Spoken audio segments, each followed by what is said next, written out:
Les compléments essentiels. Complément d'objet direct, complément d'objet indirect. Je dois savoir à quoi servent ces compléments. Je dois savoir les identifier par des manipulations et distinguer les différents compléments. Je sais à quoi servent ces compléments. Ce sont des mots ou groupes de mots qui complètent le verbe. On les appelle aussi compléments du verbe. Ce sont des mots qui donnent du sens à l'action du verbe. Ils sont donc essentiels au verbe. On peut les appeler aussi compléments essentiels. Ils précisent aussi l'objet de l'action du verbe. Ce sont donc des compléments d'objet. Et on précisera complément d'objet direct ou complément d'objet indirect. Je sais les identifier par des manipulations. Je commence par identifier le verbe conjugué et son sujet. Je peux aussi trouver les compléments circonstanciels, sachant qu'ils sont supprimables. Je les raye pour n'avoir que les compléments ensuite essentiels. Je pose une question, sujet, plus verbe, plus qui, quoi, à quoi, de quoi.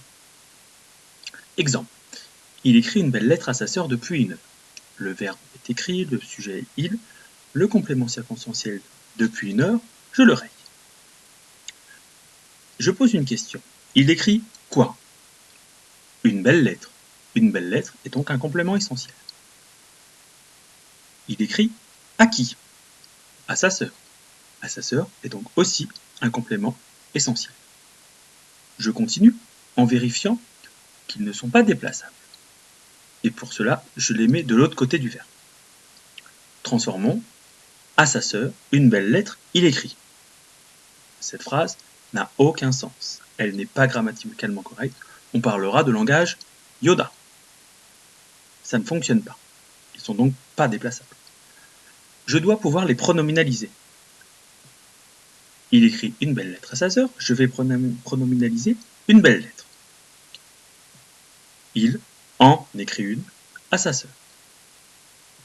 Pronominalisons maintenant à sa sœur. Il lui écrit une belle lettre et je peux pronominaliser les deux en même temps. Il lui en écrit une. Je sais maintenant distinguer complément d'objet direct et complément d'objet indirect. Les compléments d'objet direct sont des compléments d'objet qui sont placés collés au verbe et donc qui sont placés directement après lui. Prenons un exemple. Il cherche son chemin. Il cherche quoi? Qui cherche quoi ici? Son chemin.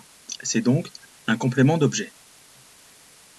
Complément d'objet direct puisqu'il est placé juste après le verbe directement. Et il est fait soit d'un groupe nominal, soit d'un nom propre, soit d'un pronom. Et je peux essayer de le pronominaliser. Les compléments d'objet direct seront pronominalisables que par certains pronoms. Exemple, le, la, les, l'apostrophe, en ou en un. Ici, il cherche son chemin donnera il le cherche. Son chemin est donc bien un complément d'objet direct. Voyons maintenant les compléments d'objet indirects. Ceux-ci sont aussi des compléments d'objet qui sont placés près du verbe, mais qui sont indirectement collés à lui et séparés par un petit mot particulier. Exemple, il pense à son père. J'ai un groupe nominal. Il pense à quoi? À son père. Ce groupe nominal a une particularité. Il est fait à partir d'un groupe nominal et d'une préposition qu'il introduit. C'est pour ça que l'on parle de complément d'objet indirect. Le complément d'objet est séparé du verbe par une préposition. À, de, et ainsi de suite. C'est donc un groupe nominal avec une préposition qui le précède. Et, pour le reconnaître, je peux aussi vérifier qu'il est pronominalisable que par certains pronoms, comme lui, leur, en ou i. Transformons notre phrase « il pense à son père », cela donne « il y pense ».